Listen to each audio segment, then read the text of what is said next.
Welcome to Mormon Book Reviews, where an evangelical encounters the restoration. I'm very excited about today's episode because, I've been talking to my guest for a while and met him at the Mormon History Association this past June and proposed to him about him coming onto my program.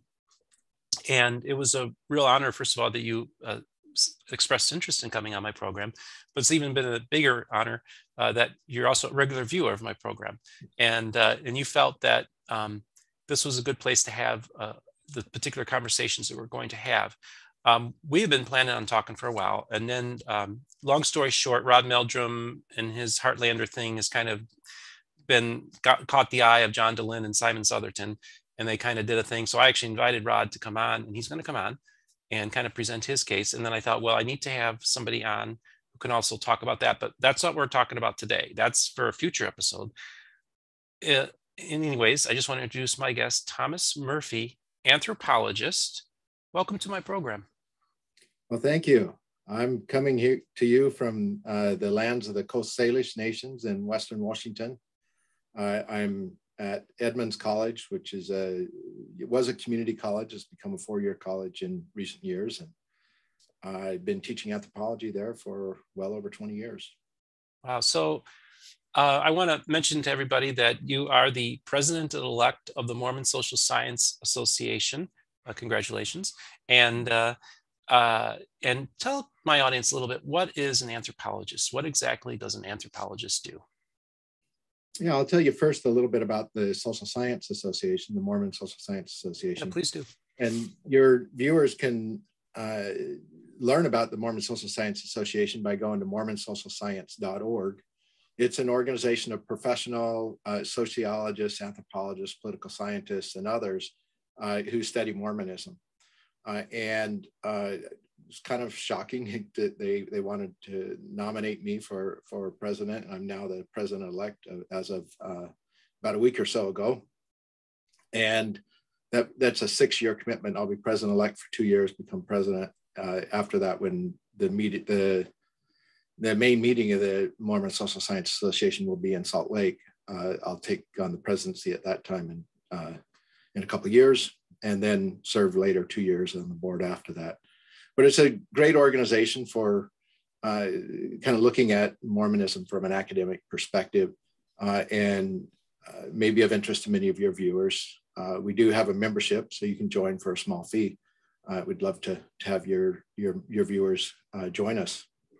And now, an anthropologist basically studies humans, and is one form of social science. And we pride ourselves in being broad, and holistic is the term we often use.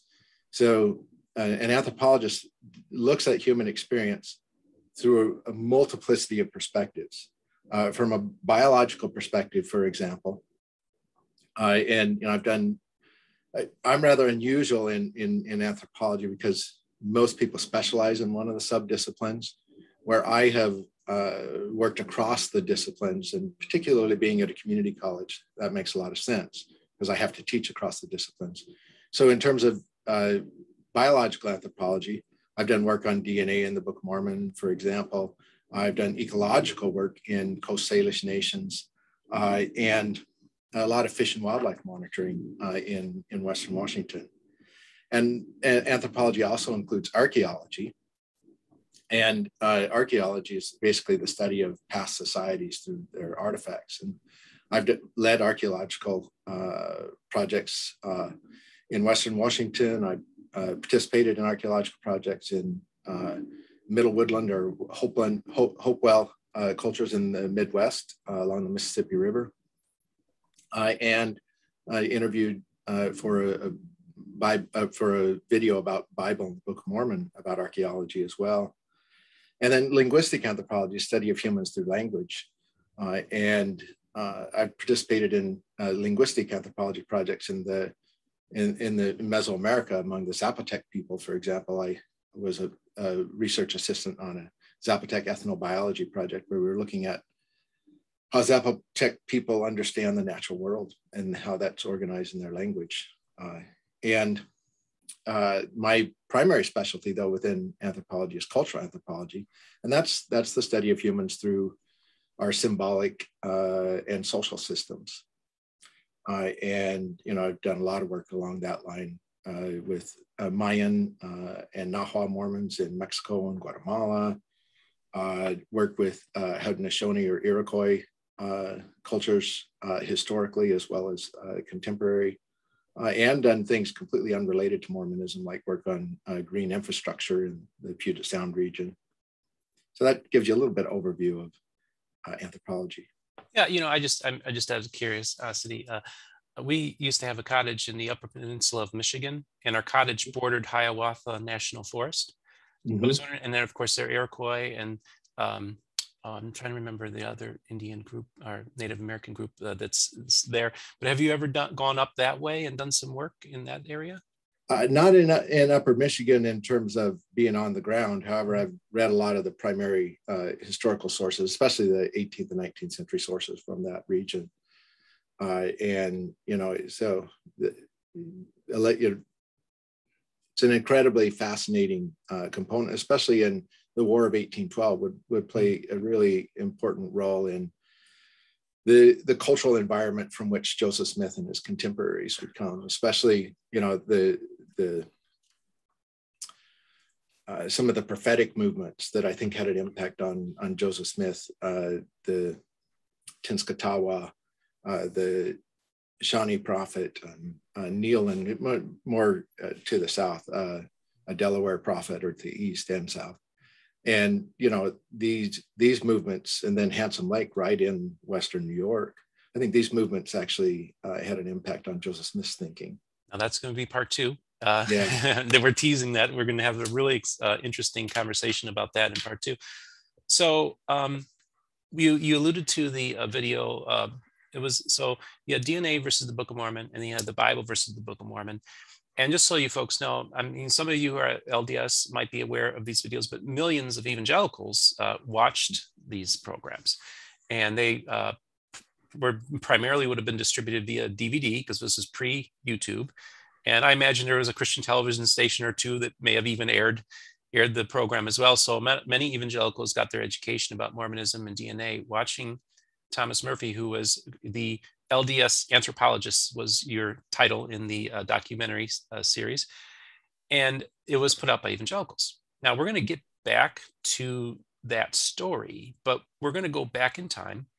We're going to talk about Thomas Murphy's background. The purpose of this program is we're going to talk about Thomas's, where, how I say where an evangelical encounters restoration. Well, this is where a restorationist encounters evangelicalism. So Thomas, tell us, let's start from the beginning. Yeah, thank you. And I look forward to getting to that discussion of those films. I will say that one time I was driving across Eastern Washington, and all of a sudden I heard myself on the radio. I was scanning through the radio, and I was like, whoa, what's this? And it was the evangelical station playing that DNA versus the Book of Mormon video. So yeah, it's definitely been played a lot, and students all the time coming to my class that saw it at church. And so fascinating. But my encounters with the evangelical community started very early on, when I didn't even know what an evangelical was.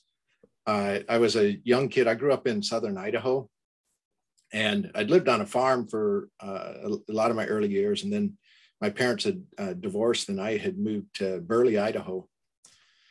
And in Burley, a small agricultural town, really potatoes are what Burley is all about. It's where a lot of your potatoes come from. That's where I got baptized. My family actually wasn't particularly active before the divorce, so it was kind of unusual that way.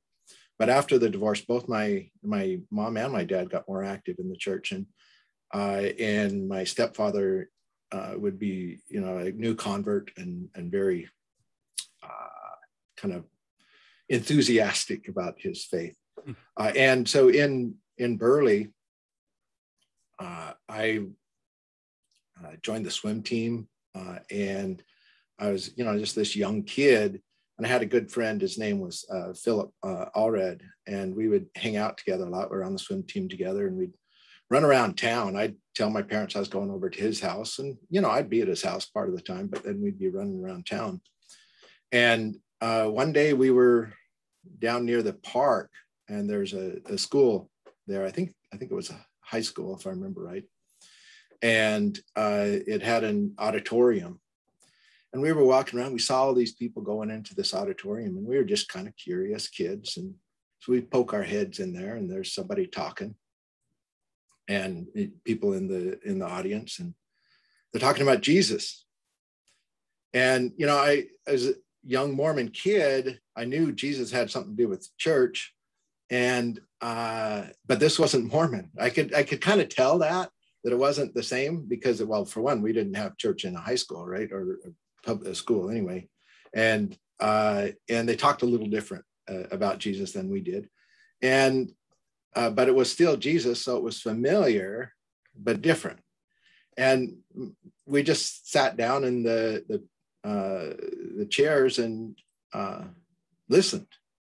And I think we came in when it was well into it. So I don't think we heard the whole thing, but towards the end of the event, they issued this, what I would later learn is some form of an altar call, is that if you will accept Jesus as your Lord and Savior, we want you to come to the front and come, you know, this is the time to do it, right? Now is the time to take the Lord as your Savior. And my friend is like, let's go up there. I'm like, no, I don't know about this. I said, you know, I don't know whether we should do that. And he's like, yeah, we should. It's really cool. And so we went up, and they sat us down on the stage, and we talked with this person, and she asked us if we would accept Jesus as our Lord and Savior, and we said, yeah, sure, we will. So my first encounter with evangelicals, I didn't even know there was such a thing. And I wasn't quite sure what I was doing was right, but it seemed right. And it wasn't Mormon, but it was, I didn't really understand at the time the differences. So it was kind of a fascinating encounter. So there are many schools of thought within evangelicalism that would say you may very well be what they would call born again Christian. Yeah, that's kind of funny, huh? I know. And you know, I did get, you know, throughout my life, I got a lot of warm feelings towards evangelicals because of people in my life. So my aunts in particular on my dad's side. So my dad was a convert to the church, and as well as my stepfather was too. But I didn't deal with his siblings as much as my aunts, my dad's sisters. And they were various brands of Protestantism, and some more mainline, some more evangelical. And they were an important part of my growing up. I remember knowing they weren't Mormon because they drank and smoked. And I knew that wasn't a thing we were supposed to do.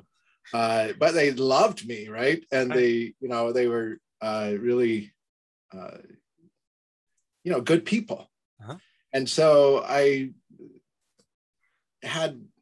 was comfortable, I guess, around evangelicals from a very early age. Okay. Well, now let me ask you, did you then, when you went and did the altar call, did you tell anybody? Did you tell your parents? How did people react when you told them what you did? I did not. Oh, no. I wouldn't have told, because I was supposed to be at my friend's house, and oh yeah, we were running around town. So no, I didn't tell anybody. In fact, this is the only time I think I've told it publicly. I mean, I've told my wife of this story a few times, and my daughter, you know, but yeah, this is the first time I've told that story publicly that I can remember. Wow.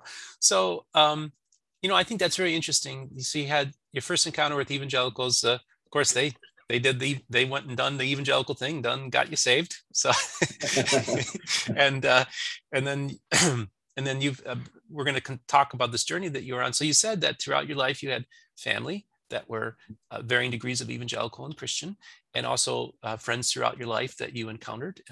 So maybe just talk a little bit about your faith journey and then your encounters. So maybe we can bring in some of your Mormonism and your faith, and then also your interactions with evangelicalism. Yeah, and I really want to focus on that evangelical thing, because I think it'll be interesting to your audience. And I've told my kind of faith story on other podcasts, like A Thoughtful Faith and Mormon Stories. and Gospel Tangent. So people can listen to that side of the story there. Okay. But the evangelical side, I think, is really an important part of my faith development. So that I haven't told well in other locations. But, that kind of a key, besides growing up with evangelicals, I also had a high school girlfriend who, she was nominally Mormon, okay, but and so was her mother, but her mother was really an evangelical, and in her belief system. And so this girlfriend introduced me to the Godmakers. This is in the 80s. Okay. And with the introduction was through the book, not the movie. And so let me just hold up. You gave me a list of books you encountered, and I got them together. So this is a newer version. This is of the Godmakers by Ed Decker and David Hunt, and I did a review of this book. The only book they got a 0 out of 5, by the way, folks. So. Yeah, it's harsh. Yeah, and that was the impression that I got way back then. I was, junior in high school, and, but this girl that I was very attracted to wanted to share it with me. So I would listen to anything she said. Right. And, and so we were thumbing through it. And I do remember a particular passage because it would come back to haunt me later. And this was this passage where he talks about the temple and Mormons following the orders of Satan in the temple. And I remember at the time I was like, no. Mormons don't follow Satan, and certainly don't take orders from Satan. And I would find out many years later when I went through the temple that, he was exaggerating, but he wasn't making it all up. There were portions of the ceremony where you did follow the instructions of Satan. And so that was kind of interesting. And that kind of stuck with me from that. But for the most part, my response at the time was skeptical. I was already I was a debater. In fact, that's how I met this girlfriend, is we were both on the high school debate team. She was on a different high school. And then I, as a debater, you'd look at both sides of an issue. And so I was getting used to being critical of the different sources I had. And so I was pretty skeptical of Ed Decker at the time, but I didn't dismiss him all out of hand either. And, then at that time I lived in Pocatello, Idaho. And before my senior year of high school, I moved to St. Anthony, Idaho, which is right near Rexburg. And at that time there was a Mormon college there called Ricks College. And I met a young woman there, Carrie Sumner, who I would date and marry. And again, that's a story I've told more on other podcasts, but the kind of long and short of it is I got married as a way to avoid a mission. Also, feeling guilty about having premarital sex, I think, was a big part of, jumping into a marriage really quickly. Worked out for me in that Carrie's an amazing person and has really, been my life partner now for 36 plus years. And she led me from Idaho to Iowa. She grew up in Iowa. And so I followed her out to Iowa. And after a short stint at Utah State University, we went to Iowa. And in Iowa, I did some time in the military and as part of the U.S. Army National Guard and Reserve. And then we had gotten involved in the restaurant industry. My dad had been in the restaurant industry, and I kind of followed in his footsteps in that way, and was helping this was a popcorn store is what it was, a candy store. We had involved with a little bit of a kitchen and restaurant. And it was, at that time it was called Kimberly Popcorn. We changed its name to Little Red Caboose. But I had a customer that would come in all the time who was evangelical. And it was pretty slow business. So we had a lot of time to sit and talk. And so, he asked me about Mormonism. I don't remember how it came up, but he'd ask me, and we'd have this dialogue back and forth. And he would say things like, that there's no archaeological evidence to support the Book of Mormon, or that Joseph Smith was sleeping around with all these young women. And I'm like, yeah, right. That can't be true. And I said, well, having been a debater, I'm like, well, what are your sources? What are your sources? Where do you get these ideas? And so he brought me a couple of books, Thelma Geer's Mormonism, Mama and Me, and okay, Walter folks, Martin's, here, just want Walter Martin's Kingdom of the Cults. And so because I wanted to show him how wrong he was, I read those. And that kind of started a whole quest, because I wanted to, show him that Mormonism was not the way that it was framed. But as I got into it, it turned out to be a lot more complicated than I had imagined. Around the same time, my father-in-law was the church education system director for that area. He ran the institute at Palmer College, and then he would be also over public relations. And so this is in the aftermath of the Mark Hoffman bombings that many people probably have heard about through Murder Among the Mormons lately on Netflix, right? And so in this aftermath of the Hoffman bombings, a number of books had come out. And one of them was Linda Sillitoe and Alan Roberts' Salamander, The Story of Mormon Forgery Murders. And my father-in-law had that sitting on the coffee table one day. And I said, and I saw it, and being curious, I asked if I could borrow it. And he's like, yeah, but, be careful with that stuff. Those are liberal Mormons, and he also had Sunstone magazine, for example. And he's like, and I picked that up and looked through it. And there were these cartoons making fun of, I think, gardening and things like that. And he's like, yeah, these are really irreverent people, so be careful with this stuff. But he did let me look at it. And it started opening up this world. And that Salamander, one of the things it did is introduce me to Gerald and Sandra Tanner, who play a big part in that story, and Mark Hoffman's encounters with Gerald and Sandra. And so I got curious about Utah Lighthouse Ministry, and I contacted them, signed up for their newsletter, and became a regular reader of Gerald and Sandra Tanner's newsletter. And around this time, I also had decided to go back to college, and I enrolled at the University of Iowa. And I took a history class my first quarter back in school, and it was on conquest and colonization, European conquest and colonization of the Americas. So it fit within kind of looking at colonialism, and early Mormonism had a lot in relationship to that. So I had to do a term project for the class. And in the Salamander, I'd read about Fawn Brodie and her biography of Joseph Smith, No Man Knows My History. And so I asked the professor if I could read No Man Knows My History and do my my term project around that book. And she said, sure. And she was actually quite interested in the topic. She wasn't a Mormon, but just curious and familiar with the book. And so I read Fawn Brodie.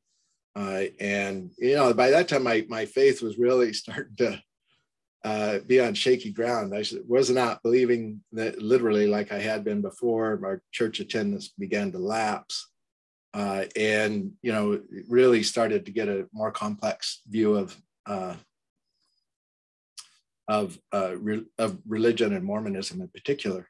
But one of the things that happened was really kind of interesting. I eventually settled on an anthropology major. I tried a lot of different majors. I was biology, pre-med, political science major. I was all these different things before I settled on anthropology. But one time I was meeting with an advisor, and he said, well, you need a humanities credit. Why don't you take this religion course? And at that point, I'd begun to really sour on religion because I had felt betrayed by Mormonism. And so I'm like, I don't know about that. But he's like, well, it's a really good class. You know, people say really good things about it, and you really need a humanities. And I'm like, okay, go ahead and sign me up. So I signed up for this religion course, and this religion course blew my mind. It blew my mind. We started out reading Paul Tillich, and Paul Tillich argued that doubt is an important part of faith. And I'm like, no, we don't doubt. Mormons don't doubt. We know the gospel is true. We know Joseph Smith is a prophet. We don't doubt it. And I remember writing a paper arguing against that, using my mother as an example. And, you know, I started taking more religion classes here and there. I took a biblical archaeology class. I took classes on Eastern religions. And then I took this one on kind of varieties of early American religion that included Mormonism. And I remember that Professor T. Dwight Bozeman, in that class, he assigned Parley P. Pratt's A Voice of Warning. And I had been reading in Tanner's newsletter that the Pratt's A Voice of Warning had been altered and changed over time. So I looked at the version that we were reading in class and got a version from Utah Lighthouse Ministry that was the original, and found all these differences, right? So I took that to my professor, and I'm like, you know, this book that you're assigning has been altered and is not the same as the original. And he's like, well, where did you hear that? And I said, well, Utah Lighthouse Ministry. And he's like, you don't want to trust those evangelicals. He said, you know, you got to be careful with that stuff. They are basically not to be trusted, was his response. And this is a very famous historian of Puritan religions. And so actually I believed Gerald and Sandra, not him, because I had the evidence right in front of me. I could see the older copy and the newer copy. So that was kind of one of my first encounters with academic prejudice, right? So there is an academic prejudice against religion in general, evangelicals and Mormons in particular. But nonetheless, I continued, and pretty soon I realized I had enough credits to earn a degree in religion as well as anthropology. And so I ended up getting a degree in both from the University of Iowa. Wow. What an interesting story. And then, you know, it is interesting how there is kind of an inherent bias in the academic community against evangelicals often. And so for them to even have that bias, so sometimes a secular bias can be just as much of a blind spot as a religious bias. Yeah, I think so. I mean, it can go both ways. And, these experiences helped me to, be open-minded, I guess, in all perspectives. And I try to treat everybody with a certain amount of respect until they show me otherwise. Yeah. During this time at the University of Iowa, I should mention that we did go back to church for a little while. I'd been deployed in the Army during the Persian Gulf War. And when I got back, we were in financial dire straits. A lot of people don't realize how much war can devastate a family's finances. And we had telephone bills in the thousands of dollars because basically AT&T was exploiting soldiers, right? Just to be able to call home. And in order to pay those off, we'd sought help from our in-laws, and they weren't able to help, but they recommended we go talk to the church. And so when I went to talk to the bishop, I was straight up about my doubts. I told him, my concerns about the church, but I also said, we need help. And they said, well, we'll help you out. We'll give you a loan. You'll have to pay it back. But, the way you can pay it back is you don't have to give us the money back, but we'd like you to do some service. And they said, we want you to set up the chairs at church for Sunday school.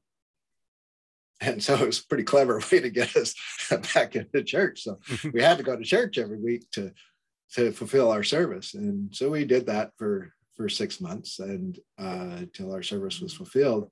And during that time, it was a great re-encounter with Mormonism. And, it was in a university ward. So it was a much more liberal version of Mormonism that I'd been raised with. And one of the members of the bishopric kind of reached out to me, probably got a prodding from the bishop, and invited Carrie and me over to his house. And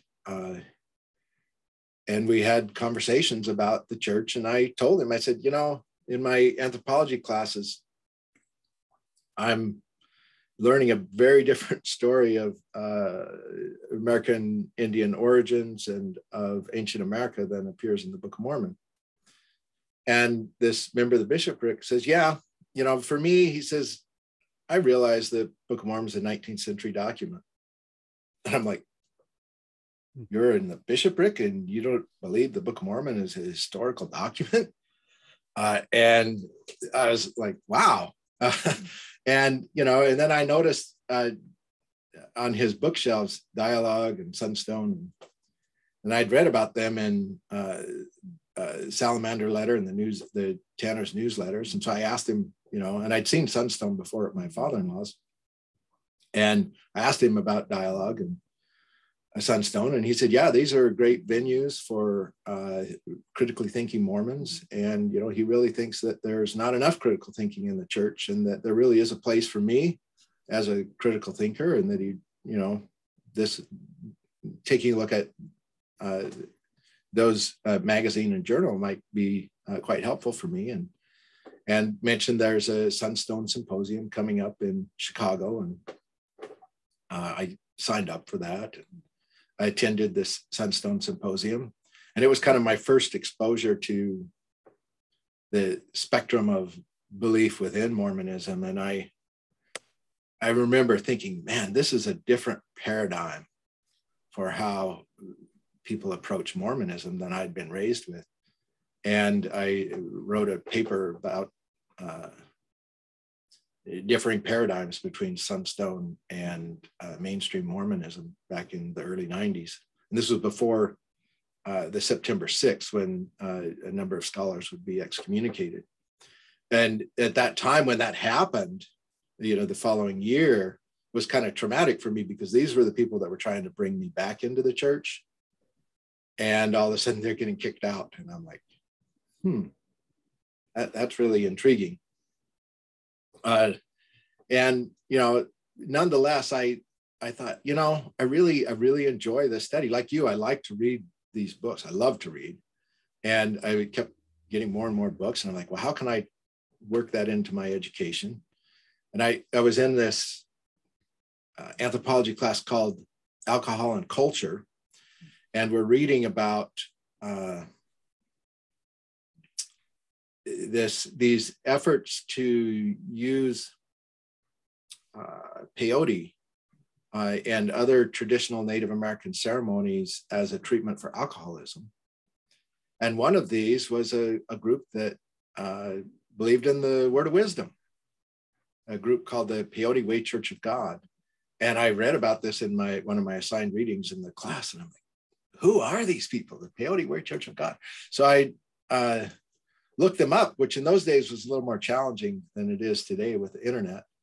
But I did manage to, I went to the library and I followed these sources, and I, looked up, I think I got in old phone books and things, but eventually I found their contact information, and I contacted them. They were in Arizona, and I told them I was a college student taking a class, working on a term paper, and I'd be interested in learning a little bit about their history and how they got connected with peyote and Mormonism? How do they make sense out of the using a hallucinogenic cactus as part of the word of wisdom? And this turned into a fascinating study of the divergent paths of the Restoration. I should say that, you know, I had met Stephen Shields and seen his book, and I just thought there's this niche for me. If I'm kind of not sure I fit in that LDS camp, but I'm interested in Mormonism, what about learning about these different varieties of the tradition of the Restoration? So it's very much the path that you went along or doing here. And I'm like, you know, there's all these fascinating groups, and I was kind of leaning towards those that combine American Indian or Native American and Mormon ideas, because I'd grown up with these stories of an Indian princess ancestor, which are problematic stories, I should say, but they did inspire me to explore my own ancestry and explore Native American cultures. And so anyway, I was looking at this Peyote Way Church of God, and I want to share, if I could, a little of that story of the Peyote Way Church of God. Yeah. Yeah, because your listeners, you know, being interested in these divergent paths, this is fascinating story. And some of it I learned when I did that paper, some I learned afterwards. But this paper I would present at the John Whitmer Historical Association. And I should mention that the community, they didn't call it Community of Christ yet. It was the Reorganized Church of Jesus Christ of Latter-day Saints at the time. And they were significant participants in Sunstone. People like William Russell were really kind of brought me in and encouraged me to come to JWHA and present. And so my first conference paper was this paper on peyote and the word of wisdom. And it was there that I learned that the grandson of Joseph Smith, Frederick M. Smith, did a whole sociology dissertation on peyote, including trying it out. And was, you know, the grandson of Joseph Smith, one of the presidents of the RLDS Church. And I didn't know that at the time until after I presented my paper.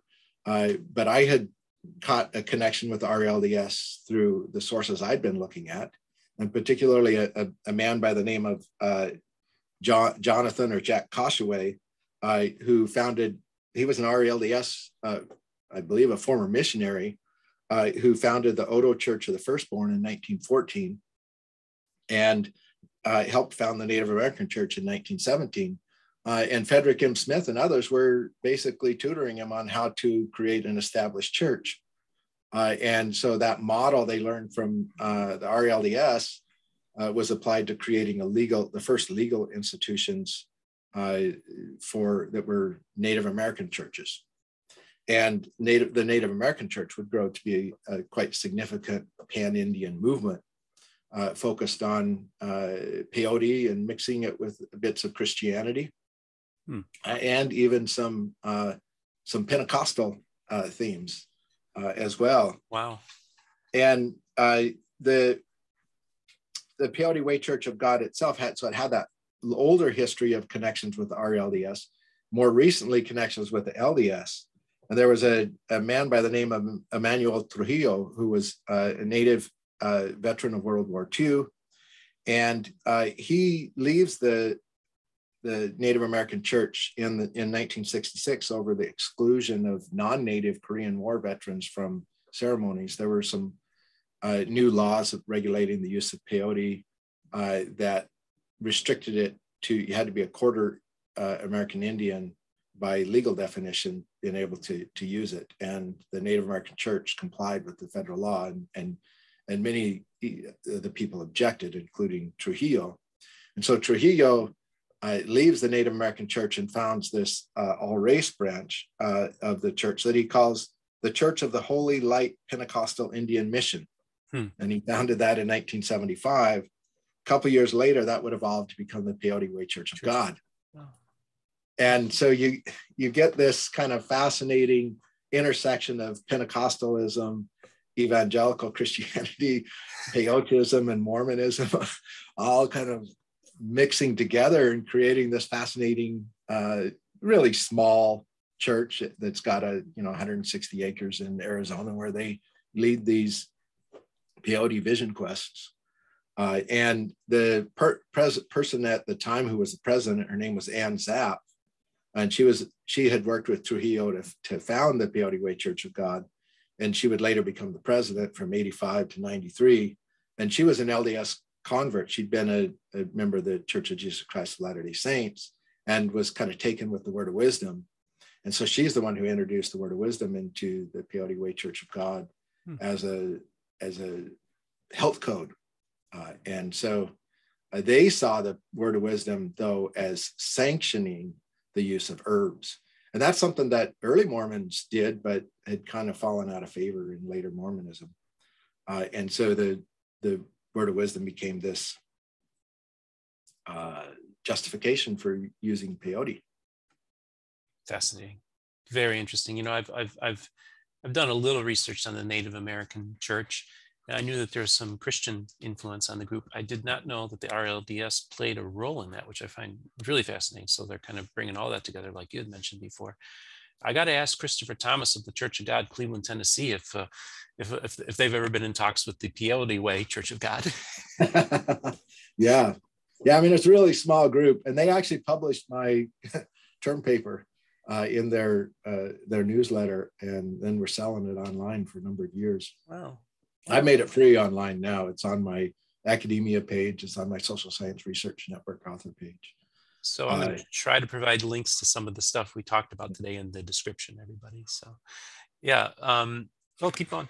Yeah, so there's this other group that really got my attention. It kind of happened in a roundabout way. I had a professor at the University of Iowa, Nora England, who was doing research in Guatemala, and she had an opportunity to take a few students with her.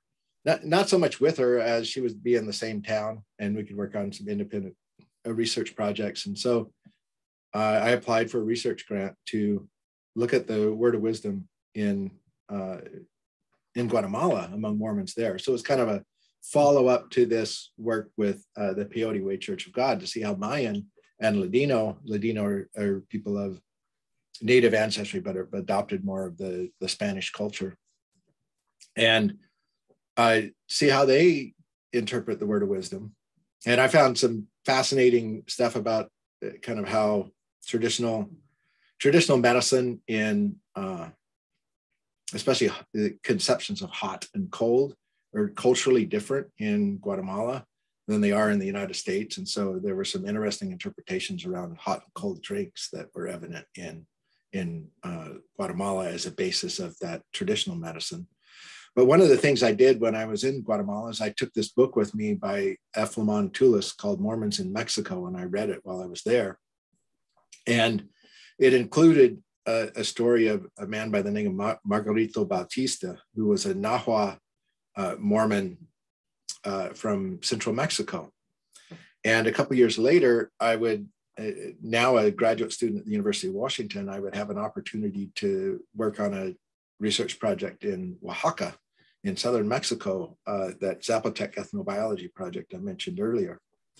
And so we were studying the traditional uses of plants and animals in Zapotec culture. And one weekend, I had a long weekend free because my other research assistant was going back home for a family event, and the professor leading it was doing something else. And so I had a long weekend free. And so I took a bus to Osumba, Mexico, and decided I was going to look for Margarito Bautista and his followers. And I'd read and actually corresponded with Tulis as well. And he had told me that he thought that this group that Margarito Bautista had founded had floundered and disappeared.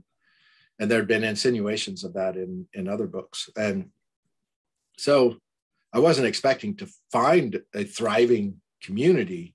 I was expecting maybe to encounter, some people that had previously been involved. And so I show up in Osumba and I start asking about Mormons.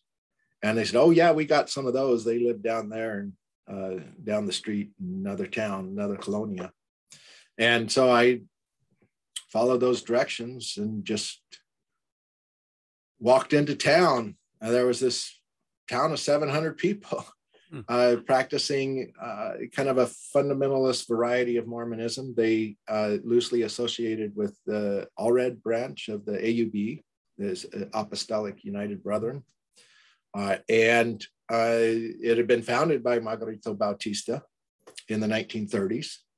Bautista had been involved in this Mexican schismatic movement that broke away from the LDS Church. About a third of Mexican Mormons left the church in the 1930s and founded what they called the Third Convention.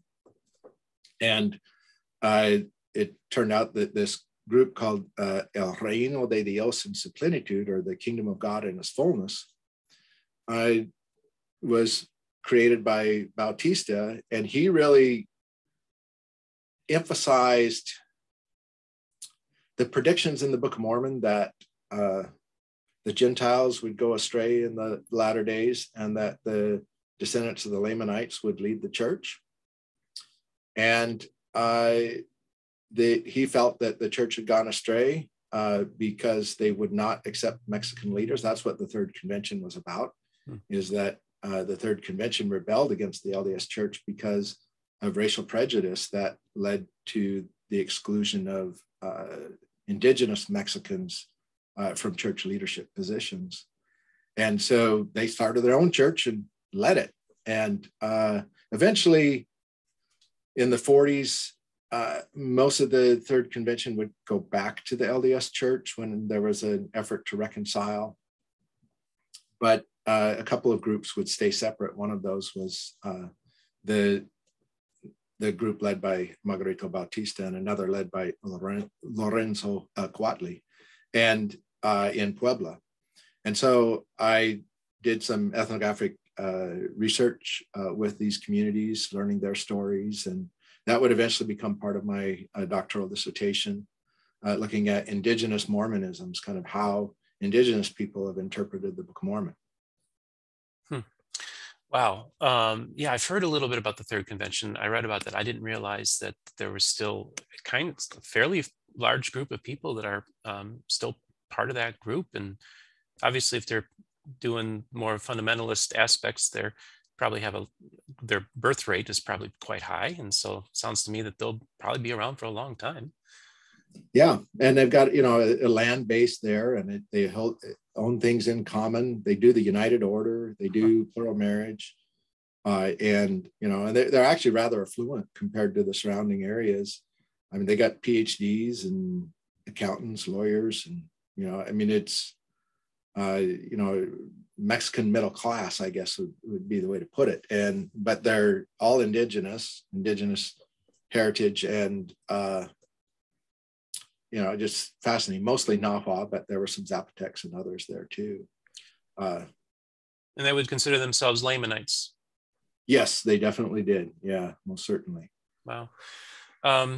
So, as this journey progresses, it's fascinating because you started then studying about some of the issues with DNA and the indigenous populations and Native Americans, and also how it kind of butted heads with the Book of Mormon. Of course, you briefly mentioned that earlier, but also that kind of led to you then to be invited to participate in those series of documentaries that we were talking about. So maybe we could talk a little bit about that. Sure. Yeah, and there's kind of an important step towards that. Yeah. So my first proposal for my doctoral dissertation, in fact, my first draft for my doctoral dissertation, was a little bit different than the final version. My first version I called Blank Pages and Scriptural Tombs. The final version is Imagining Lamanites, Native Americans in the Book of Mormon. But initially I had proposed to use, to look at the Book of Mormon within the context of other indigenous texts that were claimed by indigenous people to be like a Bible. So one of those is the Popol Vuh that I encountered in Guatemala, where Guatemalan Mormons were saying, this is a Mayan Bible, and reading it alongside the Book of Mormon. Another in the United States is this one, Black Elk Speaks, which is a Dakota medicine man by the name of Nicholas Black Elk, who shares a vision with a writer, and this becomes this text that's often treated as a Bible.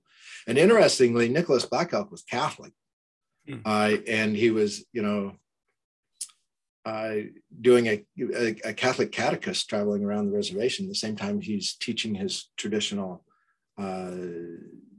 visions, and that's kind of hidden in this book. And there are other sources that show the Christian connections. So I got really kind of fascinated with that. With the Popol Vuh, there's some Christian components to it. With the Black Elk Speaks, there's some Christian components. And so I was interested in that intersection between indigenous and Christian concepts.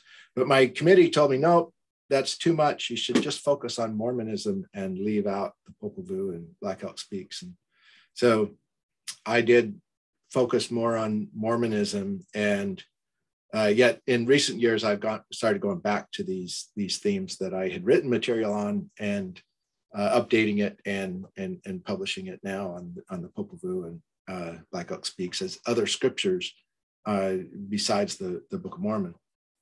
But when I narrowed that dissertation down to Native Americans and the Book of Mormon, I was also very active at the time in kind of this new phenomenon we now know as the internet, right? And in those days, it was mostly centered around email. And so email was kind of before we had the web. And on email, we had these listservs.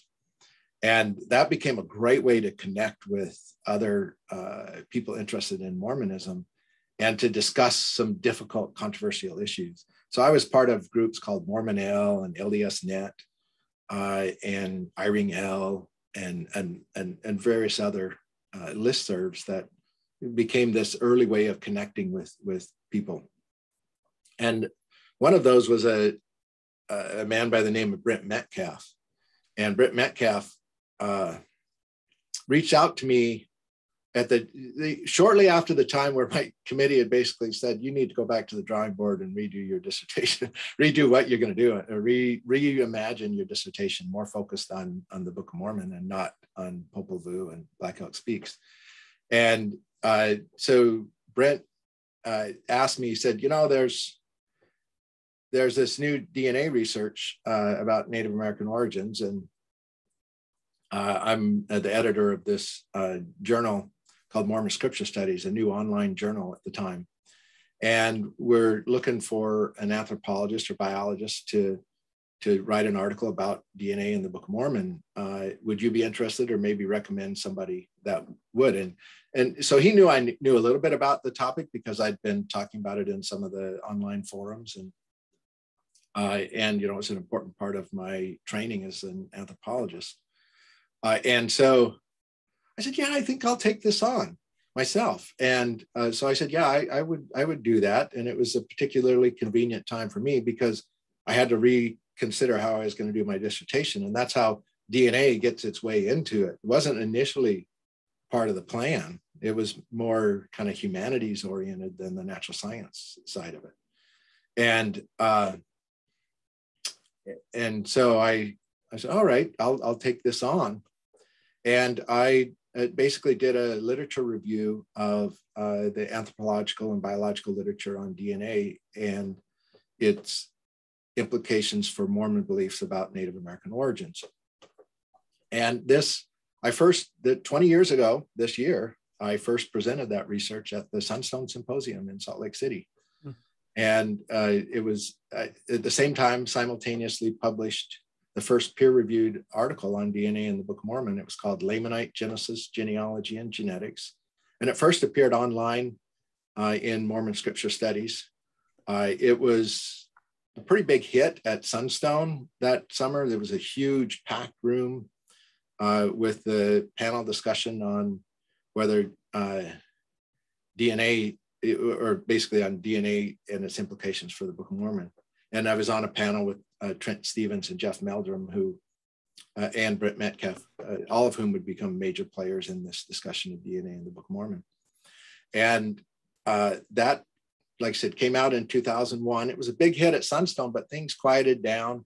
I was asked if we could put the article into a new book called American Apocrypha. And And so this is edited by Dan Vogel and Britt Metcalf. And the American Apocrypha article is really what kind of got the word out. You would think that the online publication would have gotten more attention, but it was actually the book. Think at that time, you know, not everybody was online. It was still a relatively new thing, kind of the cutting edge. And so it was really the book that made the big impact. And that's where my article is best known from, is from that book. And that, well, I just want to mention to my audience too, if you're listening to the podcast, I've been, every time that you've been bringing up a book, I've made a point to go split screen and show the audience that the books that I have. So far, I've got 6 of them. That and I got a little stack of books here too to show you what I'm going through. I think you and I kind of connect that way. You know, we are kind of bookworms, and you know that. You know, one of the reasons I did a PhD is so that I could read. I had an excuse to read, and so I love that. Yeah. But kind of back to the story, as I was working on it, I had a chance to edit that article between the online publication and going into the book, and so there were rumors of this lineage that had been found, called the X lineage. And most Native American lineages, matrilineal lineages, that's along the mother's side, were discovered pretty early in the process of identifying lineages. They were called A, B, C, and D. These are the first 4 lineages identified among human populations. And A, B, C, and D were found in native populations and in Eastern Asia. And so showing the closest relatives to Native Americans were found in North and East Asia, and a little bit in Central Asia too. And so those connections, that A, B, C, and D, would make up 98+% of Native American genetic heritage. So the DNA lineages that were common in Native American populations were also common in Eastern Asian populations. And there was one, though, that was more widespread, and that lineage is known as the X lineage. It was discovered later. And I was interested in learning more about the X lineage because it was also found in some European and Middle Eastern populations, as well as Asian populations and native populations. So I was really interested in that lineage. And one researcher working on that was working on DNA in Mesoamerican populations was a man by the name of David Glenn Smith. And there were some rumors that maybe he'd found X lineage in Mesoamerica.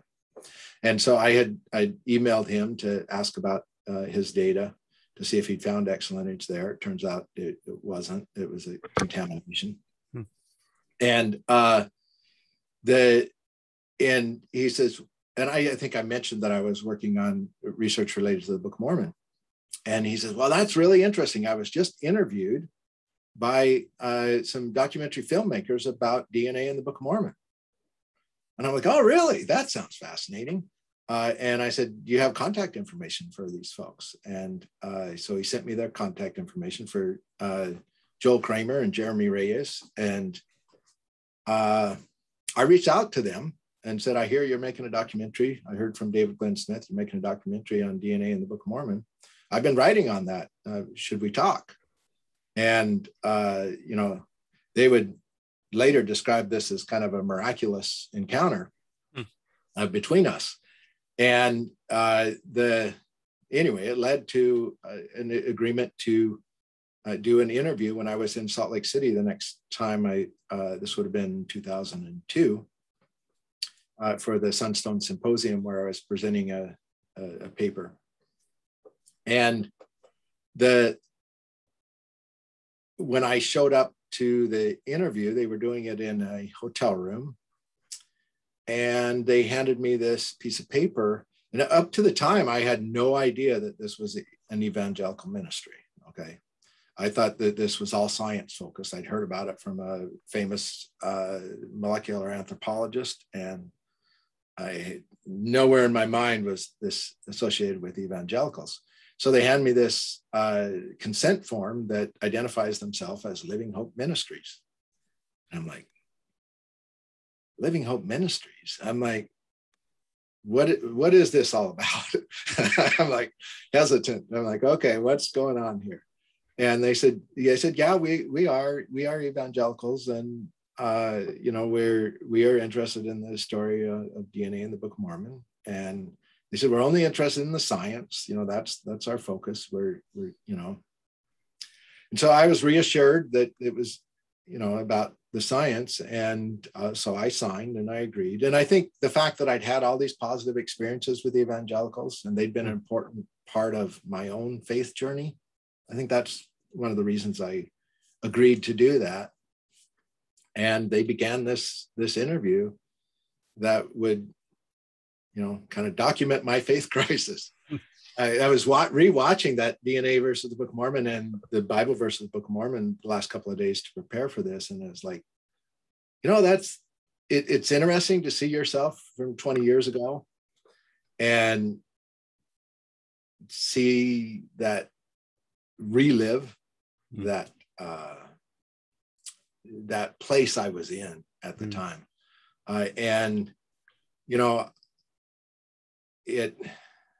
At the time, I didn't realize how much I would become kind of a star in evangelical communities. And I probably would have handled things maybe a little differently. I certainly would if I was that interviewed today. I'd do things a little bit differently. But overall, I thought both of those films were pretty good films. And they addressed some really important issues. And I think for me, what I was really struggling with at the time was the sense of betrayal that Mormon leaders weren't honest with me. That I just felt like I had to go to college to learn the truth about my own religious tradition, when I could have just learned it at church. I could have learned it in seminary. I could have learned it at LDS institutes. But I had to go to college to get it. And so there was this sense of betrayal that I expressed. And this would lead also to a little bit of my criticisms of these films as well. Because for one, that at the end of that DNA versus the Book of Mormon story, after doing a really good job of kind of looking at the different scientists and their understanding of the evidence, they end it with this call to Jesus that I thought undermined the scientific credibility. And like I say, they reassured me that they were going to focus on the science, and that was true for most of the film. But that very ending, I felt a sense of betrayal from the filmmakers too, that they hadn't been totally straight with me about what they were doing. So I would express that frustration with them later, and I've done it in some writings as well. And we did come to a better understanding. In fact, they invited me later to work on the Bible versus the Book of Mormon film. And after some discussion, I did agree to come back. This time it's the Bible versus the Book of Mormon. So their faith perspective is more appropriately in it from the beginning. And I understand that.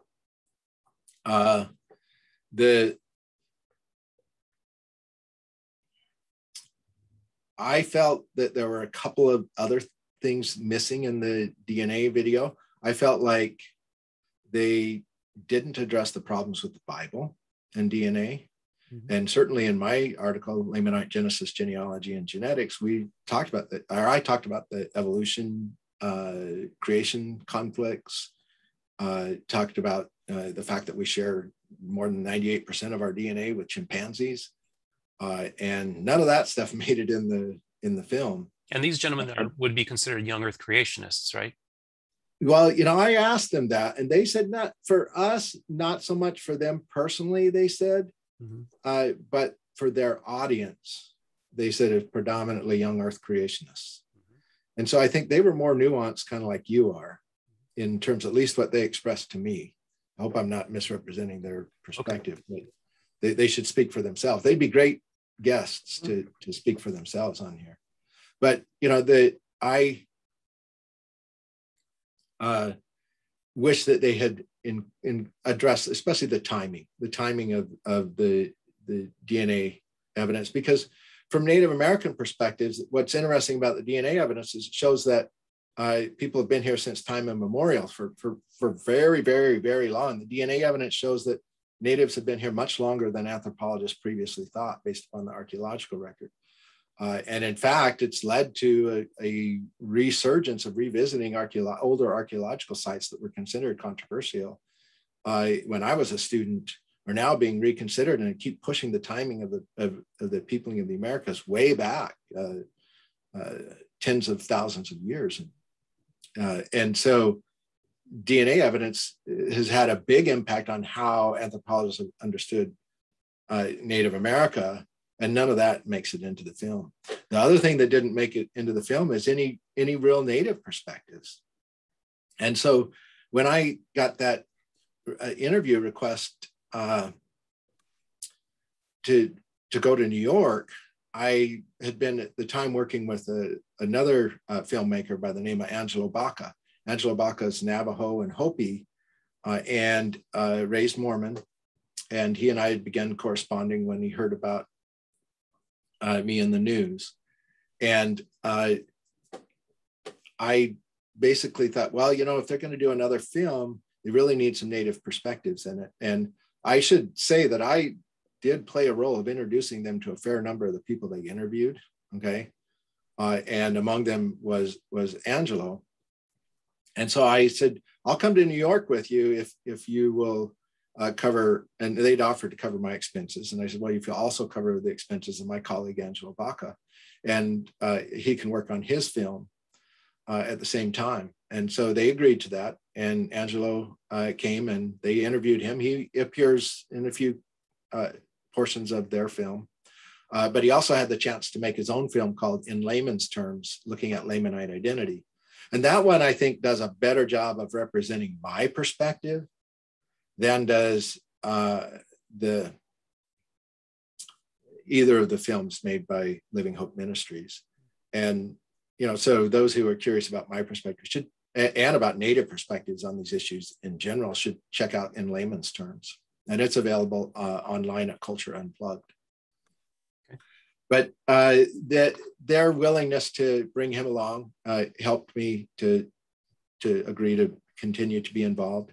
Then they later invited me to go to Central America with them, to Mexico and Guatemala, Honduras.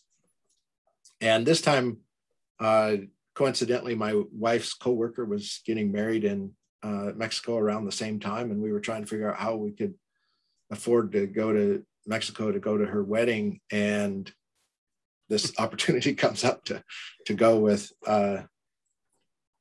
Living Hope Ministries to Central America and Mexico. And so I worked out a deal with them that they would bring Carrie along, and they did do some interviewing of her, and they also paid for our flights to go to that wedding. So it did work out quite well for us. And I will say that I love that film, The Bible versus the Book of Mormon, in many respects, because the thing that it does that needed to be done is it shows the sharp contrast between the lack of archaeological, linguistic, cultural, and biological data and the story in the Book of Mormon, and uses the Bible as a comparison and contrast. And, you know, again, if I had done it, I would have been more honest about some of the difficulties with the early books of the Bible that don't have as much archaeological support. And they ignored that, but they did focus on the fact that certainly the New Testament scenes in the Book of Mormon, in the Bible, and later parts of the Old Testament, there's ample historical, archaeological evidence that those people existed, that the issues that are addressed were there, that the animals and plants that are described in the Bible are present in those places. And just not, there's nothing like that at all in the Americas. And, you know, I think for those that want to understand Rod Meldrum, who you've got coming on next week, I think watching that video, those two videos, I think were crucial in developing his narrative. So he regularly refers, especially to the DNA video in his book. And I think he's trying to respond to that evangelical perspective there. And I think it's an important part of the story of evangelical Mormon interactions. Yeah, yeah, Rod does talk about that extensively. I think he saw, like, at a general conference, somebody was holding up a sign, you know, the DNA, and it disproves the Book of Mormon, and that really upset him and kind of put him on that journey. And so then you have you, and you have Simon Southerton, and you had Rod Meldrum in generally the same period of time, kind of grappling with the DNA evidence and then coming out with different views. Now, I'm looking forward to having this conversation with Rod. I talked with him on the phone last week. And, you know, what we're going to do is I'm going to let Rod present his side. And then Thomas is going to watch our interview. And then Thomas and I are going to have a conversation. Now, this is not to be about doing a takedown or anything like that. It's just to have a dialogue. And so for those of you who enjoy Rod Meldrum's work and stuff like that, I think it's important that you just kind of hear the full perspective. The differing, maybe there's differing worldviews and perspectives that might be at conflict, but also let's try to do it in a civil way, which is what I'm trying to do with this channel, is have civil discourse amongst people that don't necessarily agree with each other. And just so you know, I'm talking a little too much than I normally do, but I facilitated a phone call with John Dehlin and Rod Meldrum last week. And if you can't think of anybody more disparate than that, and got them on the phone talking. And I think that's important that we are able to do that. And I was honored that I was able to facilitate something like that. And Thomas, I know you had mentioned that part of the reason you wanted to come on my channel was because, I guess, just the spirit of it, or what I'm trying to accomplish. And, you know, I'm really honored that you chose to tell this part of your story on here. But I'd like to know, the gentleman that you did the series with, are you still in contact with them, or have they proposed any other future projects? And I also bring up how you talk at the Discovery Institute and other evangelical settings as well. Yeah. So they did do a couple of more films, and that actually I haven't watched, I must admit. And they invited me to be a part of them, and they were on Joseph Smith versus the Bible and polygamy. Something about polygamy. And well, there were a couple of reasons I declined those requests.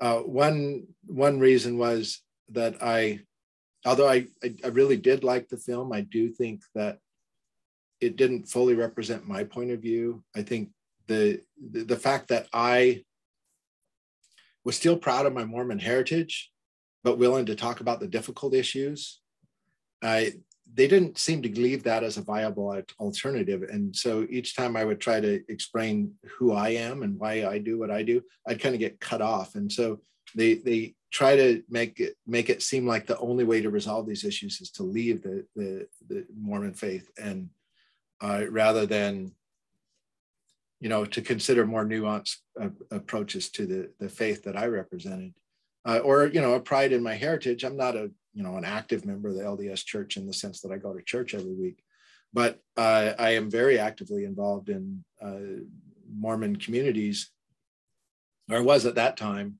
But that kind of leads to the second reason I declined that, is that my other parts of my career were just like blossoming and going off. And I was so busy that I just didn't have the time, especially to travel. And it was sacrificing this environmental anthropology program I was building with Coast Salish Nations. That was just an incredible part of my career and experience. And so I did decline those opportunities to continue to be involved. And we are not still in contact, but I would love to look them up and see, and if I can, I'd be happy to introduce them to you. I think they would like your channel. And that kind of reminds me, one of the people that have appeared in that film that I am occasionally in contact with now is Philip Lindholm, and the author of this book, Latter-day Descent. So he's in the Bible versus the Book of Mormon film. And he was one of the several people that I introduced to Joel and Scott from Living Hope Ministries. And I met him at academic conferences. So I was in the American Academy of Religion Pacific Northwest Region conference and met Phil Lindholm. And he was, like you, he was an evangelical interested in dialogue with Mormons. And I think that's the real strength of your channel, is that dialogue. And, hearing his perspective as somebody who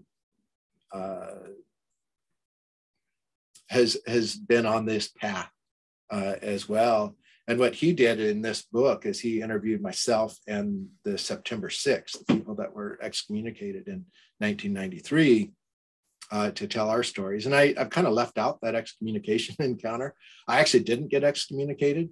The church attempted to excommunicate me and backed off in response to the media pressure. And so that he captures kind of an interview with me right after the fact of those events. So it's a powerful, important historical source for that story. I was also invited to, in addition to presenting at these academic conferences, I was invited to present at a few evangelical events. One of those was that I really enjoyed was the Help for the Hurting conference in Keokuk, Iowa in 2003. And there I presented a paper that's available online. It's called Double Helix, Reading Scripture in a Genomic Age. And it's on my Social Science Research Network author page and academia page. And, it's kind of also a reflection on these evangelical encounters of my childhood, although not all of them. This I've shared more with you. And because it was Help for the Hurting, it was also the story of the abuse that I experienced in my home from my stepfather, and how that affected my approach to religion. And it was a very moving conference because of, a lot of the reason that I struggled with Mormonism is that I grew up in a violent household where religion was used as a weapon. And, it wasn't until I got to college and had these experiences that I really started to see that religion could be something different and that it didn't have to be a weapon. And again, I had seen that in my evangelical family members, that didn't have that violence in the home, and seen a loving approach to the gospel. And so that was a really moving conference. I met Sandra and Gerald Tanner there. I met a number of other important evangelicals. But in sharing my story, I did not and will not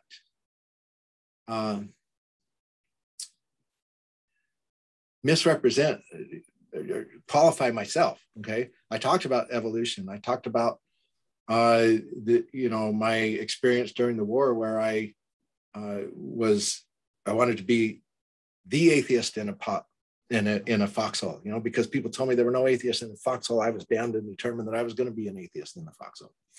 And although my views have evolved since then, those were important parts of my life. And I shared that forthrightly. I got a lot of pushback from not so much the conference organizers as members of the audience who thought that evolution came from the devil and, really went after me.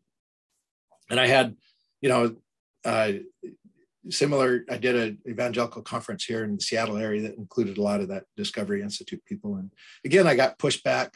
But, one of the things is that when I would have private conversations with a lot of the organizers, I heard from them that there was a lot of nuance, there's plenty of people that are not young earth creationists within the evangelical community. And certainly in my generation and the younger generations.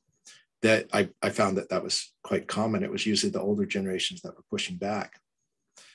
And nonetheless, I didn't get too many of these opportunities because I wasn't going to misrepresent myself. They could do that in the film. They could, give a certain picture of me that makes me a celebrity in evangelical communities, but it isn't the true me. Okay, it's a portion of me. And so when they meet me in person, it's more complex, and the more nuanced picture comes out. And so I did not make a career out of speaking at evangelical conferences because I was too honest. Yeah. And so that, that's what I like about your channel, is that I think that you're attempting to do what I was wishing more evangelicals were doing then. And I think people were trying, but it's a struggle because of your audience, because you get pushback from your audience too. Yeah. I'm starting to get on a couple people's radars now, and some fairly well known, and that's fine. I really just expected just to have a little book review channel and talk about books in my collection. I just want to show the audience I showed you earlier about how this was the bookshelf, wasn't a whole entirely Mormon books. And then as the show's progressed, I've gotten this whole section of more books over there that's representative of many of the books that I've received from authors and publishers, and a few others that I collected recently. But that's all since the book review channel started. Yeah. So I'm never going to be able to review all the books in my collection. That's a lost cause. Well, I do hope you get back to some book reviews, because I like those episodes too. But the author and interviews and scholar interviews are really helpful as well. Yeah, no, it's been great. Yeah, an important niche. Yes, and I will, just so my audience knows, we're going to start filming season 2 of the book reviews next month. So hopefully by mid-November, early December, we'll have some more book reviews for everybody. So excited about that. Thomas, was there anything else that you wanted to maybe include about your encounters with the evangelicals? Yes, well, this is not so much evangelicals as encounters with the various forms of the faith. Yeah, so of the Restoration. So one of the invitations was I was asked to be the spring banquet speaker for the Community of Christ. So that had been the RELDS and now are the Community of Christ. That was in 2004. And so it was right before the opening of their World Conference. And I was asked to come speak on DNA in the Book of Mormon. And so for one thing, that for those interested in the varieties of the Restoration, what it shows is the openness of the Community of Christ to the difficult issues. And I had really felt that warmth and willingness to confront difficult issues in my encounters with Community of Christ and RELDS members. And so it was an honor to be able to accept that invitation. And I was able to be my whole self. And I did a presentation called Sin, Skin, and Seed: Mistakes of Men in the Book of Mormon. And it's still one of my favorite articles. And it's available, again, on my SSRN and academia pages and in the Journal of the John Whitmer Historical Association. And so it deals very forthrightly with the biblical issues as well as the Book of Mormon issues. And they, in that audience were their apostles, and I think even the president of the church was there, and many other people. And they were very cordial and listened, asked great questions. And I didn't get the pushback that I got at some of the evangelical conferences. So for me, that was a really warming experience. But that's kind of the really big parts of the encounters with evangelicals. There's a little stuff that comes up much more recently, but if it's all right, I'll tell you just how my career evolved since then. Yeah, let's do that. If that's okay. Yeah. So as I mentioned, I had been having tremendous success in other areas of my life. I'd started this job at Edmonds Community College, and I started doing what we call community-based anthropology, and that's working really with the community to identify their issues and concerns and developing the curriculum and especially service learning oriented projects around community-based needs. So I was working very closely with Coast Salish nations, with government agencies and nonprofits. And in my American Religious Diversity courses, I was also working with the nonprofits associated with a lot of different faith traditions in our community and getting students out involved in the community. And I just didn't have time to do both that and Mormon studies. So I took a very long vacation from Mormon studies. And much to my regret, I donated my book collection at the time to Eco Encore, which was an environmental nonprofit, and thousands and thousands of dollars worth of books. And so a lot of people who bought books on the used market might very well have my former books, and you'll recognize them because I wrote all over in them. And some of those notes are out there in that secondhand book market. But I would have to rebuild that when I decided later to go back into Mormon studies. And that really kind of the impetus for that, a couple of things happened. I kept getting invitations to write. I wrote a review of Paul Gutjahr's book on the Book of Mormon. And I realized that the same problems that I'd been talking about and trying to address in, a decade before or more, the lack of sufficient representation of Native voices in discussions of the Book of Mormon were still a problem. Whether it was Terrell Givens or Paul Gutjahr, they completely ignore Native American perspectives on the Book of Mormon. And that's what the book is supposed to be about, Native people. And so that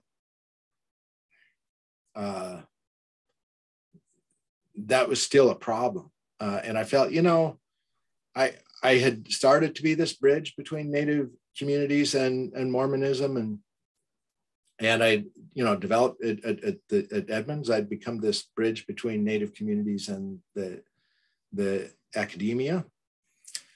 And so I thought, well, maybe there's still a need out there, because my hope and dream, and it really is starting to happen now, is that Native scholars will take this on, and they don't need somebody like me as a bridge. And we're seeing some great stuff now from Native scholars like Farina King and Elise Boxer and Angelo Baca and Arcia Tekun, Moroni Benali, that are really doing some really cutting edge work on the Book of Mormon. And I can help connect you with any of those folks for an interview. Yeah. But when I kind of made that decision to start doing Mormon studies again, I had to rebuild my library, which I'm still doing.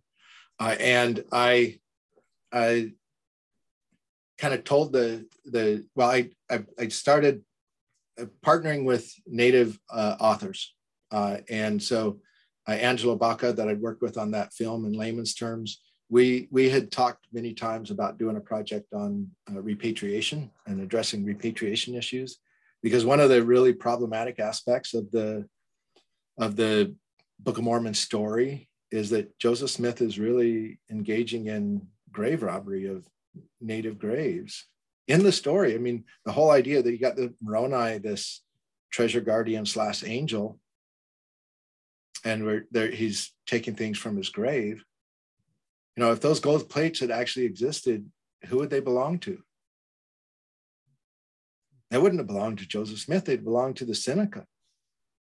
And so that's an issue that really needed attention. And so Angelo and I wrote an essay called Rejecting Racism in Any Form, our Latter-day Saint Religion, Rhetoric, and Repatriation, and published it in Open Theology.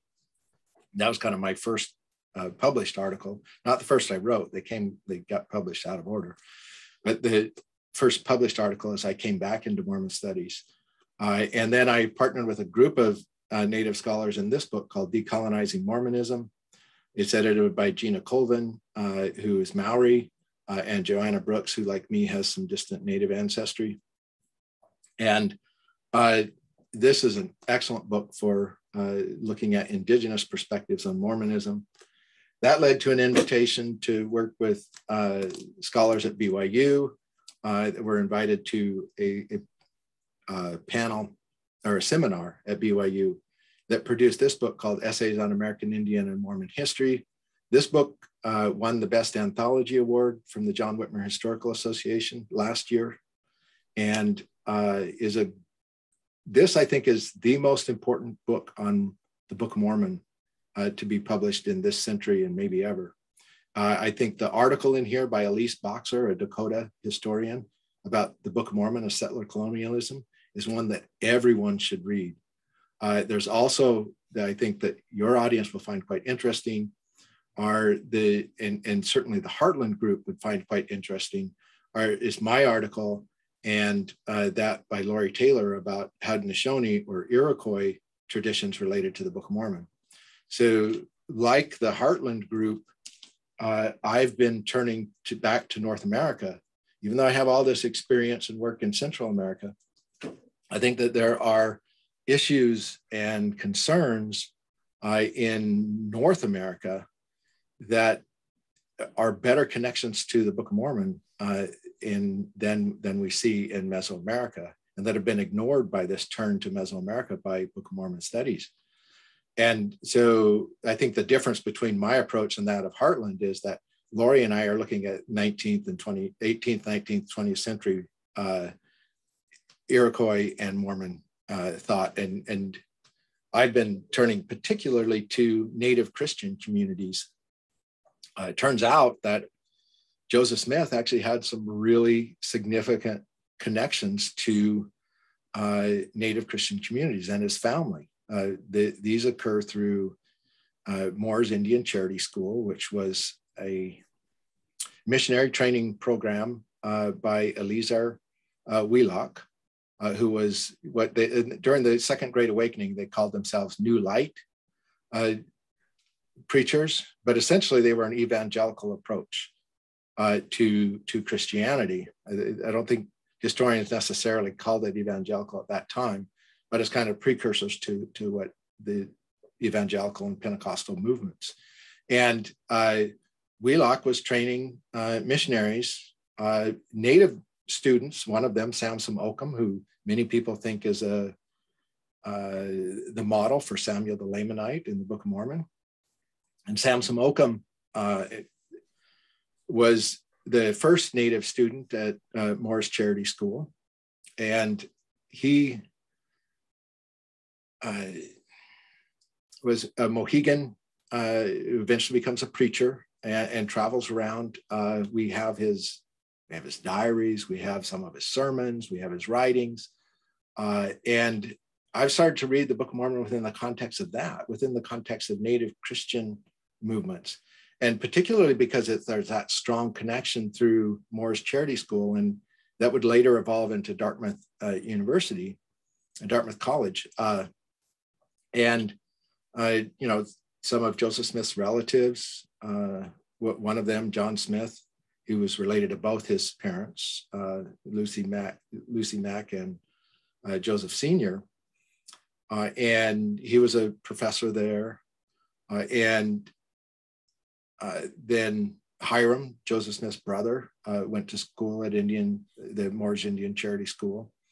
And a lot of Mormon theology comes out of John Smith's lectures in theology and science at Dartmouth. And so this interesting intersection between indigenous Christianities and Mormonism is what I'm exploring now. And so I'm kind of coming back to that. My new encounters with evangelical Christianity is through that lens. And when you start reading the Book of Mormon within the context of these writings by indigenous Christians, it's fascinating. Totally new perspectives come up on topics like the curse that's so controversial in the Book of Mormon, the curse of a dark skin for wickedness. Well, in Samuel Kirkland, one of the missionaries trained at Moores Charity School, he records in his journals stories of discussions of curses among his Oneida followers. Oneida, I should mention, is the only ethnic group clearly named in the Book of Mormon, although it's a place name in the Book of Mormon. And in Kirkland's dialogue with Oneida elders, they discuss the possibility that they might be cursed. They pose it as a question to the missionary. It's like, well, we've done all the things that you've been teaching us. We've adopted cattle and sheep and goats. We're raising livestock. We're using plows like you Christians do. We believe in Jesus. We've accepted Jesus. This is part of our faith tradition. We're doing everything a Christian ought to be doing. But somehow the settlers nearby are the ones getting rich and we're getting poor. They're getting wealthy and we're suffering. Are we under some type of curse? That's their question. Are we under a curse? And in that context, you can see settler colonialism might very well be that curse, right? And of course, in the Book of Mormon, these discussions of the curse also appear, but in the Book of Mormon, it's associated with skin color. I couldn't find anywhere in those diaries of these missionaries that it's ever associated with skin color. I have a quick question for you. At the time, in the vernacular of the time, they would refer to Native Americans as red men, colored red. And why would the Book of Mormon use the term dark as opposed to red? Yeah, that's an excellent question. And what I think is going on there is that the real influence in Joseph Smith's environment for the idea that a curse is a dark skin, that comes from the justifications for slavery, the way that the Bible was read in a way that was used to justify the enslavement of Africans. And so that the darker skin of Africans really kind of plays a key role into that. And so I think he's adopting kind of this racist rhetoric around Africans and adapting it and applying it to Native ancestors. And so I think that's why you see the black skin where, he could have said red skin or something like that. And, which of course would be deeply offensive, but. Oh, of course. Yeah. And of course, then it reminds me of the story of Black Pete in the early days of Kirtland, how they all kind of considered him almost like a Native American because he was like their closest person that they could identify as Native American and kind of followed him in that regard. Yeah. And there's definitely a lot. So part of what I'm trying to do is trying to use Native Christian voices from the time period around Joseph Smith to open up our ways of interpreting the Book of Mormon. So I see it as a 19th century document, and I see it as Joseph Smith's reflections on his own environment and kind of projecting back into ancient America the struggles that he's experiencing in his own community. And so it's not surprising that you have characters like Samson Occom that are very much like Samuel the Lamanite that are very much like Samson Occom. And that's just one of many, many, many Book of Mormon characters that resemble historical people. And that's the topic that I'm working on now. If I could, I'd like to just mention a few other publications, because if this is book reviews, right? That's right. Yeah. There are a couple of other things that I've been working on that might be of interest. In this book, the LDS Gospel Topics series, a scholarly engagement from Signature Books, Angelo Baca and I come back together and write an article reflecting on DNA in the Book of Mormon from indigenous perspectives, and respond in particular to the LDS Gospel Topics essay on DNA in the Book of Mormon. And, for Rod Meldrum, if you're reading this, I do have a critique of your perspective. In fact, the the church essay itself is quite critical of your perspective. So, love to hear your thoughts on what you think of that church essay, as well as Angelo and my perspectives. And this is more of a literary publication, a lot of poetry, a lot of prose, kind of on that more creative side of my writing. This book came out from Torrey House Press in Utah. It's called Blossom as the Cliff Rose, Mormon Legacies and the Beckoning Wild. And this is a series of again, poetry and prose about environmental issues. And the article I wrote in here is a personal story about struggling with the grave robbery in Mormon traditions, not just in the origin stories, but in Mormon practice. And the looting that is commonplace in places like Bears Ears National Monument, and working closely with people like Angelo, who works for the Utah Diné Bikya, the group that's been advocating for Bears Ears National Monument, and hearing the stories of Mormons looting these archaeological sites, I kind of address that issue. And I tell the story of some of my work in Hope, what many people call Hopewell, or we call Middle Woodland sites, and my encounters with encountering human remains in an archaeological site in Iowa.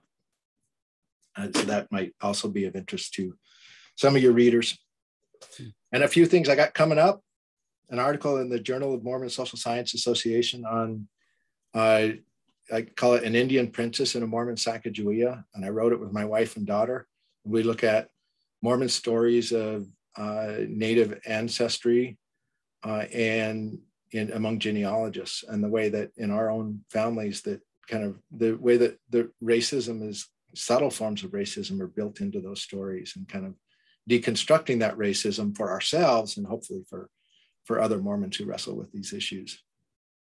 And then I've got an article coming out in the Journal of Mormon History next summer on an insufficient canon, the Popol Vuh, and the Book of Mormon and other scriptures. And that's revisiting my work in Guatemala from more than 20 years ago, but looking at it in the context of, again, indigenous Christian encounters in the 16th century in Guatemala, and looking at the interactions between missionaries, Dominican missionaries, and Quiché Maya elders, and the way that helped create the Book of Mormon, or the Popol Vuh. And the Popol Vuh would be used by Mormons to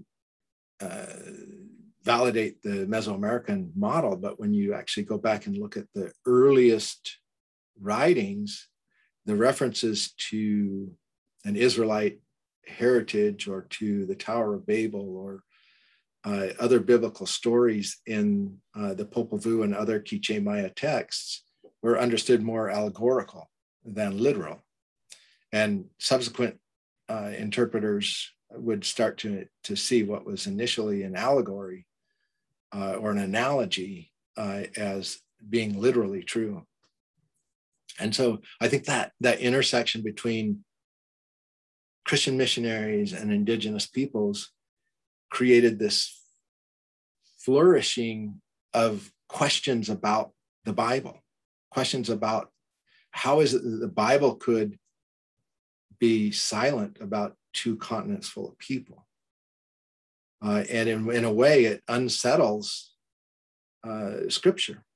And I'm reading the Book of Mormon now within that context of these indigenous writings that are trying to make sense out of a biblical world in which they're absent.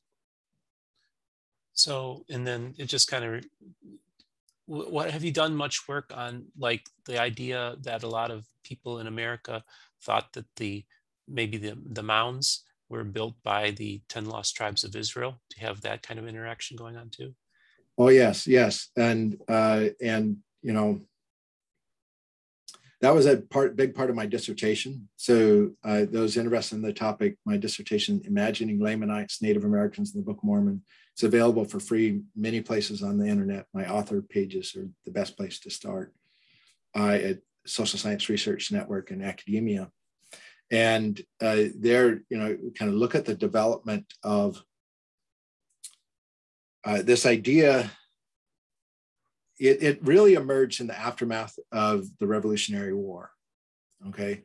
And in this context, you've got the Haudenosaunee, which are the Iroquois nations of Western New York, okay? And this is the area that Joseph Smith and his family would come into.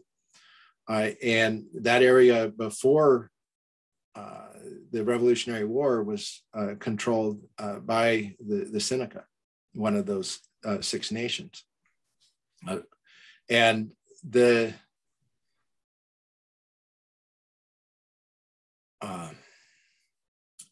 as basically in the Revolutionary War, the Seneca and the Mohawk, that include my ancestors, fought on the side of the British Crown and not on the American Revolutionary side. And they end up getting displaced from Western New York. And this enables settler colonialists to move in. And as settler colonialists came in, predominantly from Europe, coming into Haudenosaunee territory, they started encountering all these evidences of advanced civilization. And what they understood as advanced civilization would be, monumental structures, mounds, roads, and these elements they start encountering. And then they're like, well, where did they come from? And people were so prejudiced at the time. This is, in the immediate afterward, they've been at war with Iroquois. And so they were very prejudicial and viewed Native people as savage. And so they couldn't imagine that the people that they just conquered in war were capable of creating these advanced civilizations. But in fact, Haudenosaunee were. And what emerges is this mythology that justifies colonization.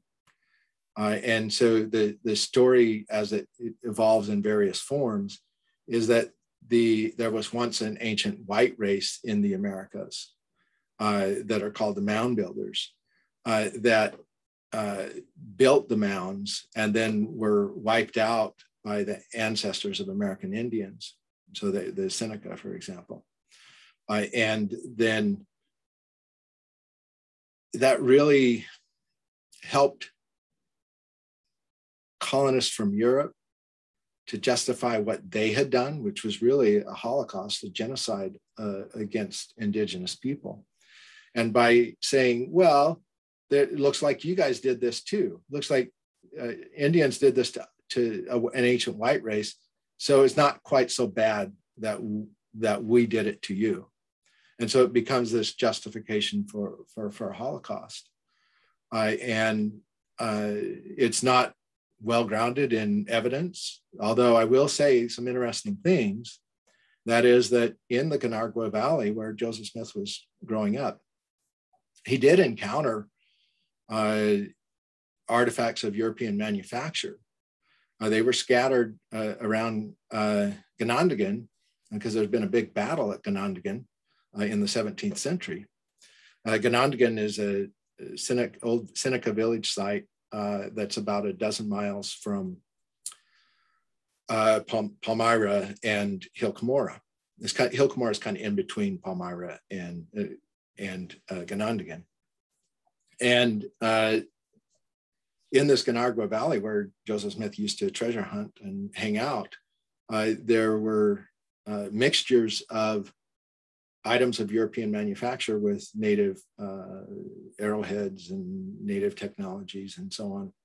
They were all interspersed. They were interspersed because the Seneca had been using European trade goods for 200 years. And not only had they been using European trade goods for 2 centuries, but they'd been preferentially burying them with the dead. And so the treasure hunters, such as Joseph Smith and others, would encounter these artifacts of European manufacture in the mounds, in their fields, when they're digging wells, when they're looking for treasure, when they're digging graves. They would encounter these items and mix together. And so that became evidence that, oh, these were really white people.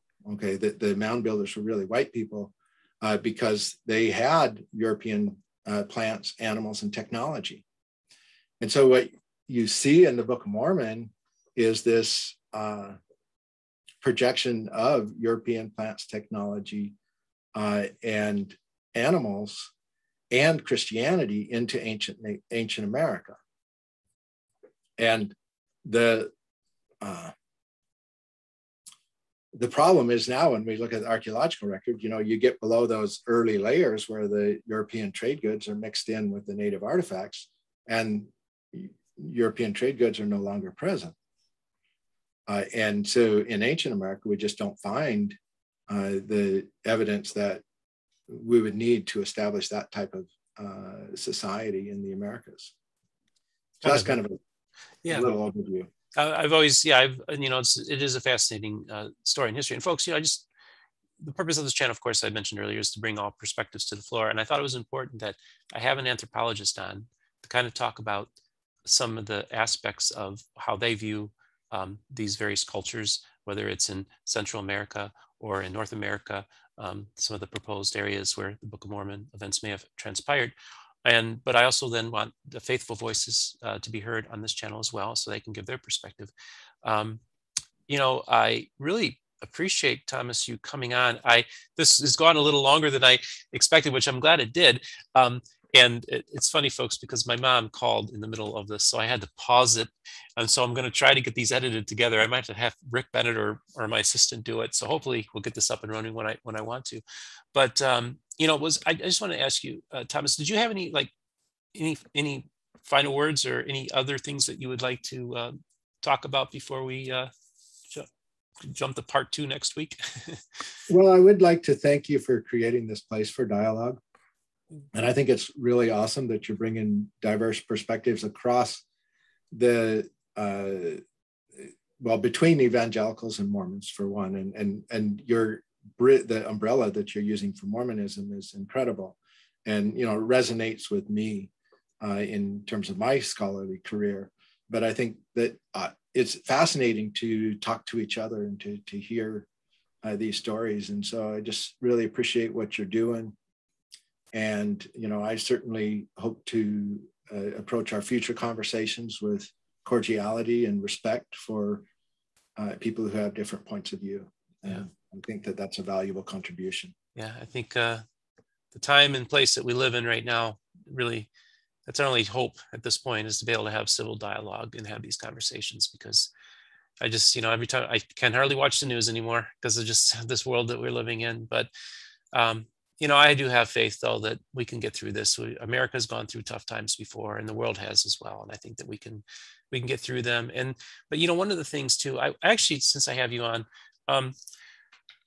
first of all, I always felt really bad in history, in the American history, that the plight of the Native Americans is an undertold story. And so often I just feel really bad. I feel like if anybody really got the rawest deal, it's them. I feel so bad, and I feel like that it's a national sin that we have yet to reconcile with. And that's just kind of my commentary. It's always bothered me. I just had a quick question for you. Native American, I believe his name, Native American activist Russell Means, he always insisted on being called an Indian and not any other name, partly because of the way the treaties were set up. I just wanted you to, since I have you, I just wanted you to comment on that, where he's coming from and what you think about it. Yeah, a great question. What is the appropriate terminology? Because Indian is a misnomer, right? It's a mistake that Columbus made, and so it's often derided for that purpose. But it is also a legal term that the United States government has used, and so it is legally defined. So it's not something that's going to go away until laws change. A significant amount of laws, and treaties are part of those. And so American Indian has a very specific meaning, somebody who signed treaties, and depending on the law, it isn't always the same in different laws, but it's often associated with a quarter or more ancestry in some of the laws. And so that is a very specific term. You see the rise, especially in recent years, of Native American as an alternative. That's sometimes rejected by Native communities themselves. And more recently, you've seen the term indigenous become more common, and you certainly heard me using that term. There's resistance in American Indian communities to that too, but it's quite common among indigenous scholars. So there's no perfect term, I guess, is the way to put it. And I think out of respect, I try to use the terms that people use to refer to themselves. And although I'm probably not that good when I use the term Mormon, because there's a similar sort of question, right? Is that you use the word Mormon, or is that a victory for Satan, right? And so I struggle with that one too, because when I'm referring to the LDS Church, I try to remember to use Latter-day Saint, or and then use Mormon for more of an umbrella term. And I certainly identify myself as someone of Mormon heritage, and I'm proud of that. And so I use that as a self-identifier, even if President Nelson doesn't like the term. Yeah. It works for me. It works for the Mormon Social Science Association, works for the Mormon History Association. Exactly. And the Mormon Studies programs that I work with around the country. Yeah. And even I was cognizant of it when I took the name Mormon Book Reviews, but because of the encompassing nature of the channel, when I say Mormon, I mean the whole perspective in one word, including believers in the Book of Mormon who wouldn't necessarily use the term, but Mormon is all encompassing. So that's kind of why I use the term. But I try my best to use the right terminologies and the right names and titles. And so, I think that is important, that people should be called what they want to be called. Even when, of course, now with the gender, people with their preferred gender pronouns, those are things that we need to be cognizant of, that it's a different world than what we grew up in. And we just got to learn to adapt and try to be understanding of people who are different than us. And I think that's part of what I'm trying to do with this channel and everything. So, well, Thomas, we had a great conversation today, and I'm looking forward to us taping type 2. So just so you know, Rob Meldrum is going to be coming on next week, and I'm giving him a platform to discuss his views. And, Thomas, you and I had a nice conversation about him the other day, and I feel like you have the right spirit about how we're going to handle this and have this be a polite and civil conversation. So I want to ask my viewers to like and subscribe and hit the notification button to be informed when there is a new episode that's coming out. We are going to get through this epidemic together. Thomas, thank you so much for coming on. Yeah, it's been a pleasure. All right, folks, be well, use common sense, and we will get through this together.